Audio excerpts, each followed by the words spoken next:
brought to you by Palvi Agrico. आता शेतीसाठी जे काही लागणार ते घरपोच मिळणार, तेही मोबाईलच्या एका क्लिकवर. बीएसटी बंद करण्यासाठी एक मोठं षडयंत्र त्या ठिकाणी आहे. पण त्याच्या आधी याचं ऑफिस ठाण्याला होतं.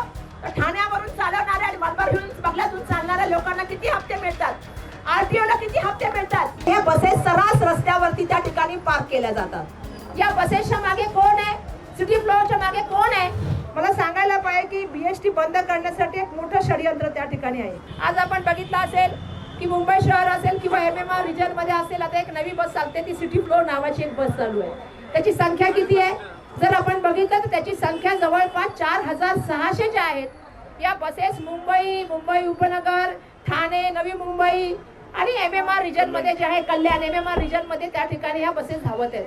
आता तुम्ही एक समजून घ्या, या बसेसला कुठलीही वाहतूक विभागाची परवानगी नाही, आरटीओची परवानगी नाही, त्या ठिकाणी संबंधित यंत्रणाची परवानगी नाही, परिवहन व्यवस्था असलेल्या खासगी वाहनांना टप्पा वाहतूक करण्याची परवानगी नसताना या बसेस मोकाटपणे सुरू आहेत.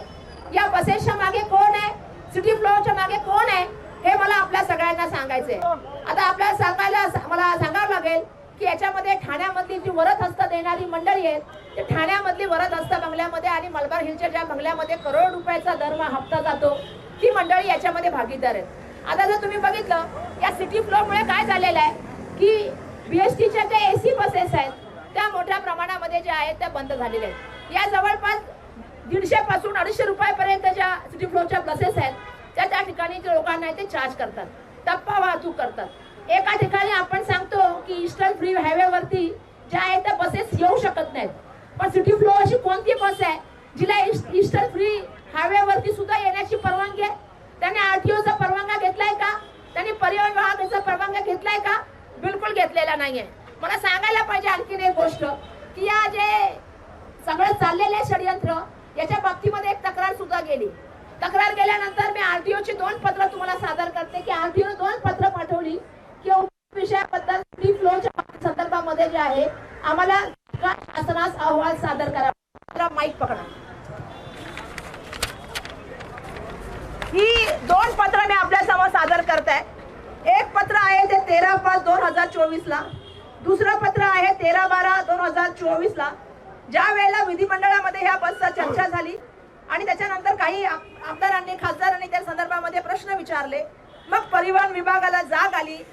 4600 बस मुंबई शहर उपनगर, मुंबई सकट नवी मुंबई, ठाणा, कल्याण, MMR रिजन मध्ये पडत आहेत आणि परिवहन विभागाला त्याची कल्पना नसेल कदाचित, पण त्याच्यानंतर प्रश्न विचारल्यानंतर हा अहवाल सादर करण्याबद्दल पत्र गेली. एक मी जर सांगितलं की 13 मे म्हणजे 13/5/2024 ला गेला आणि दुसरं पत्र 13/12/2024 ला. मी त्याची पत्राची कॉपी तुम्हाला देते. दोन्ही पत्र मी आणलेली आहेत आणि हे पत्र मी तुम्हाला देते. हा अहवाल सादर करायला सांगितल्यानंतर आज इनायत सुद्धा परिवहन विभागाकडे, राज्य सरकारकडे त्या ठिकाणी कुठलाही अहवाल आलेला नाही. माझा प्रश्न असा आहे, याच्या मागचे काय कारण आहेत? परिवहन मंत्री याला जबाबदार आहेत की ठाण्याचे असलेले उपमुख्यमंत्री महोदय जबाबदार आहेत? ज्या तऱ्हेने ह्या बसेस फिरतात, कुठेही गाड्या ह्या पार्क केल्या जातात. मी एक व्हिडिओ आणलाय. गाडी पार्क करायला सुद्धा नियम आहेत आरटीओचे, पण या बसेस जवळपास 4500 पेक्षा जास्त बसेस कुठेही पार्क केल्या जातात. त्याचा व्हिडिओ सुद्धा मी तुम्हाला दाखवते. मी तुम्हाला हा व्हिडिओ शेअर करते. ह्या बसेस सर्रास रस्त्यावरती त्या ठिकाणी पार्क केल्या जातात, पण त्याची कल्पना कदाचित आरटीओला नसावी. पण असं नाही, आरटीओने यांना काय केलं, आरटीओने यांना चार्ज केले, पेनल्टी लावल्या. एवढ्या मोठ्या बसेसना किती पेनल्टी लावाव्यात? तर आरटीओने यांना 10,000 रुपयाच्या पेनल्टी लावल्या. आता 10,000 रुपयाप्रमाणे यांना दंड आला किती? 2,50,000 रुपयाची. जसा यांना दंड आला लगेच फाईल कुठे जाते कुठे तुम्हाला सांगायची मी गरज नाही, परिवहन विभागात. त्याच्यानंतर हा दंडाच्या बाबतीमध्ये यांना दंडाची बघा, ही पेनल्टी रद्द करावी म्हणून सिटी फ्लोअरने सरकारला पत्र लिहून सांगितलेलं आहे की आमची ही पेनल्टी जी आहे, ऍडिशनल चीफ सेक्रेटरीला पत्र पाठवले. पण त्याच्या आधी याचं ऑफिस ठाण्याला होतं. तर ठाण्यावरून चालवणाऱ्या आणि मलबार हिल्स बंगल्यातून चालणाऱ्या लोकांना किती हप्ते मिळतात?